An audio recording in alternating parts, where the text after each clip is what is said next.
Why do Jews shake a palm tree on Sukkot? Lulav, this is how we do it.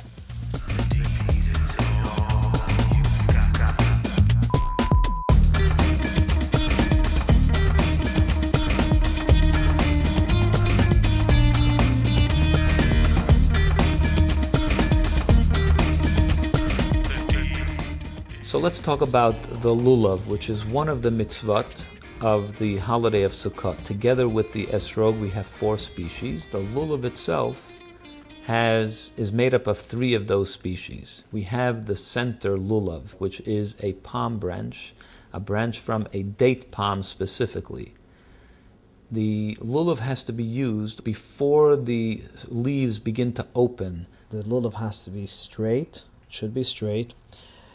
And the color of a Lulav should be a greenish color, as different than the esrog, which should be yellow. And the critical part is the spine, the leaf that goes all the way up to the top, that this one should be completely closed. Right in the middle, there's a small little split. That's not good. No, it's not good. It should be entirely closed. Although many opinions hold that it is fit to be used at this point because it's not split all the way down, but I would not like to give this to a customer of mine. I would like him to have one that's entirely closed. The second of the species is called the hadas, or myrtle branch. From a distance, it looks like a regular set of hedges that you find down the street. But what's unique about these hadassim, this myrtle branch, is that every one of these, where the leaves are coming out from, there's going to be 3 leaves coming from the same spot around. If they are on different levels, that's not a kosher myrtle branch. The third species, which is part of the Lulav combo, is the arava, or willow branch. The willow branch has 2 leaves coming out on each level. What's most important about the arava is that the top leaf be complete, be there, not have fallen off. The arava should also have the leaves completely on its stem. That's the beauty of an arava. If the leaves have begun to dry up or the leaves have fallen off, that isn't a preferred arava.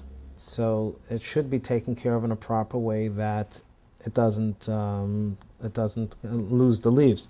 Now, there are many different ways. Everyone will tell you another method how they take care of it. But I've seen paper towels wrapped around. Right, some will use paper towels, some would put a damp towel, wrap it around in that. I actually leave it open in a Ziploc bag, especially for the lulav, and it stays fresh a whole Sukkot. 2 interesting explanations about the 4 species. The etrog has a nice taste and a nice smell. The lulav comes from a date palm, which has a very beautiful taste, a very delicious taste, the dates, but there's no smell to the date or to the branches and so on.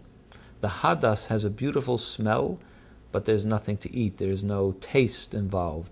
And the arava, the willow, has no smell and no taste.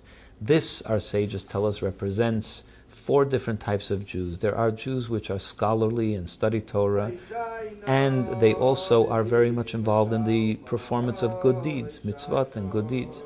There are Jews which are scholarly, but they don't participate enough in the doing of good deeds. There are other Jews which are into doing nice things and good things for people, but they don't study Torah. And then there are Jews which are uninvolved in any way. They don't do Torah, they don't study Torah, they don't do mitzvot.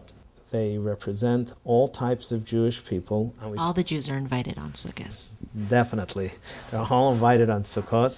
And not only are they invited on Sukkot during the festival of Sukkot, but if a person was to take a lulav without one of these species, they didn't fulfill the obligation whatsoever. It could be the most learned person.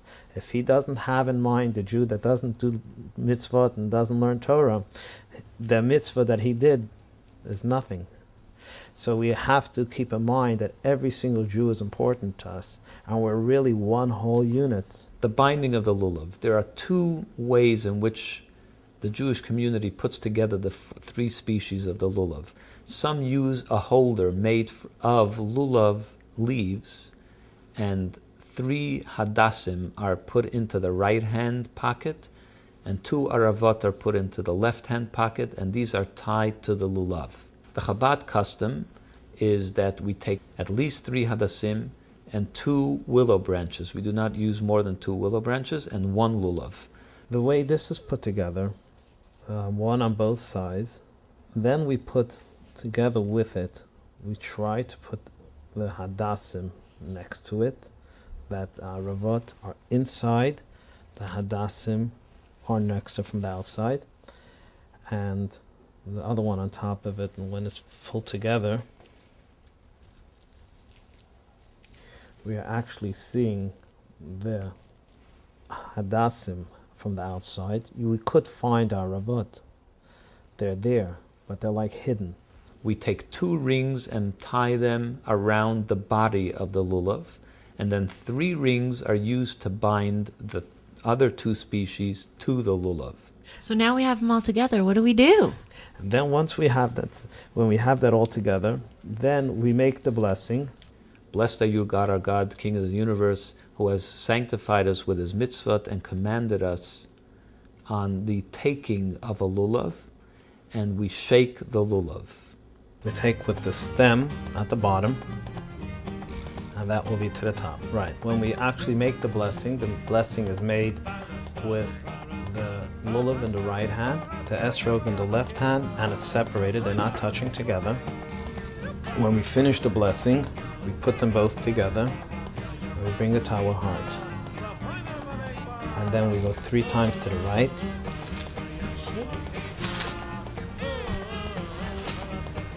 3 times to the left. 3 times to the front. 3 times to the top.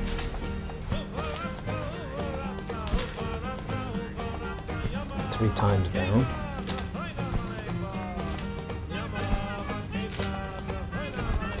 3 times to the back. I'm Shoshana Israel, and that's how we do it.